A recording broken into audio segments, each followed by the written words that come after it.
Alright, this is Overloaded by Geo here.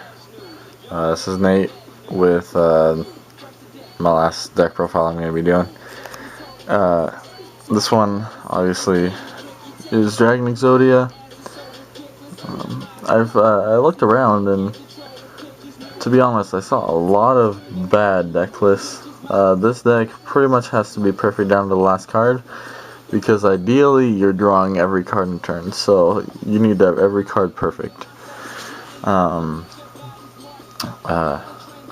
Between Tyler and I, we've done quite a bit of testing on this, and because after regionals, what wound up happening is there was a guy playing this deck. I played him round 1, and I was lucky enough to beat him, purely because he had 2 card destruction, a couple of Exodia pieces, and I was able to reborn one of them, and there was nothing he could do game 3. That's how I was able to beat him round 1. But after that, we found out that he went something like 5 or 6-1 after he lost to me, and actually wound up beating Tyler, and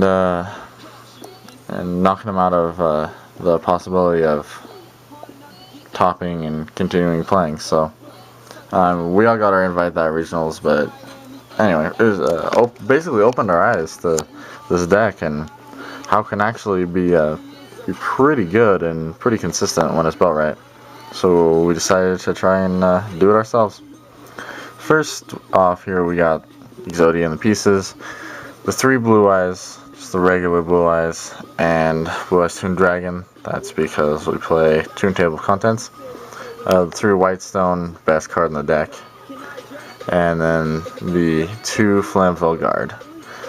This is the right number. You run 1 more of the cards of consonants target than a trade-in target, but your trade-in targets are searchable, so it's a lot easier to get to. So overall, it winds up coming out very balanced.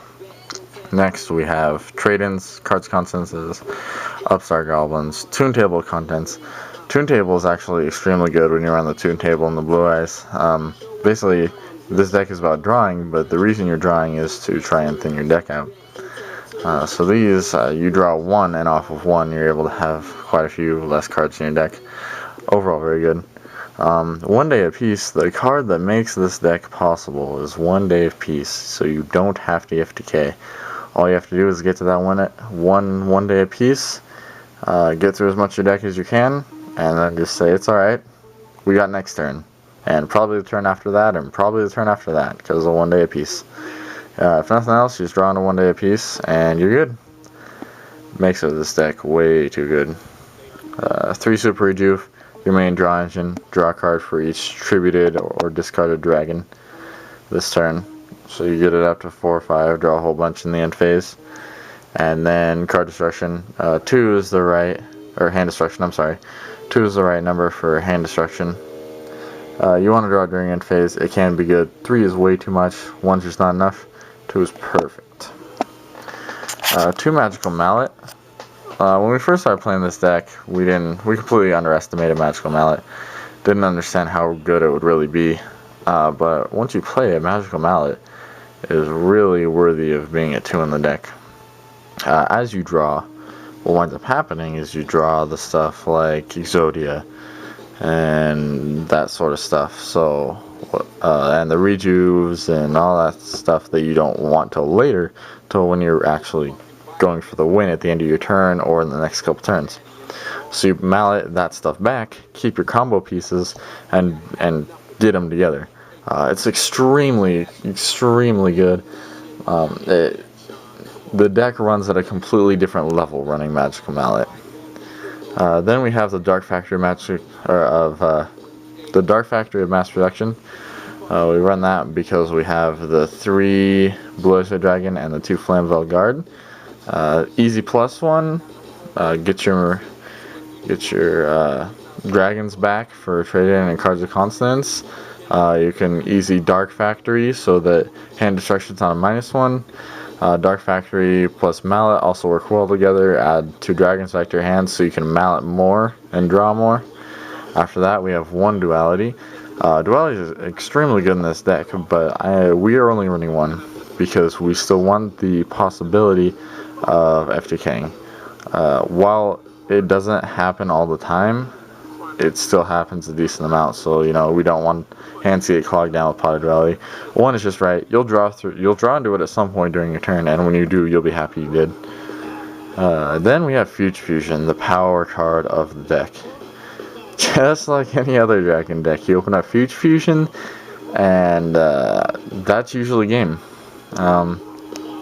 So you Future Fusion, and you send your 3 White Stone Legend and your 3 Flammable Guard, and then you add 3 Blue Eyes White Dragon from your deck to your hand. After that, you have Dark Factory to get back your Flammable Guards if you need.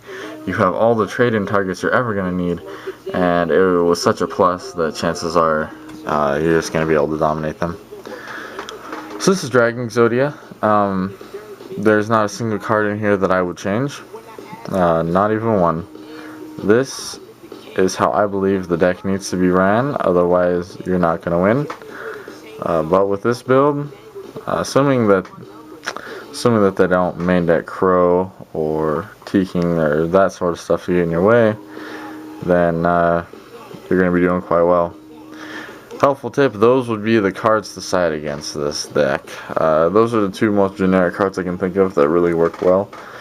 Crow especially, with Dark Factory and Future Fusion and all that sort of stuff. Crow is pretty darn big, and it'll help a lot. So that's the Dragon Exodia deck. I'll flip this around real fast. So that's my last deck list. Hope you guys liked it. Like I said before, I'll be putting up some more stuff. Be sure to catch that. Any ideas you got, let me know. I'm always open to ideas. One thing to not miss out is I believe that Link, Zach, Tyler, and I will be going to Nationals. I'll be taking lots of videos and doing lots of stuff for that, so keep an eye out for that. I will be trying to have one of the first people with Nationals results up, so be sure you watch out for that. All that sort of stuff, and then the next big thing after that is going to be YCS Seattle, which I will also be going to, getting lots of video, deck profiles, all that sort of stuff. That's about all I got to say. Shout out to Joe Lancaster for shits, and shout outs to Lillian Pup.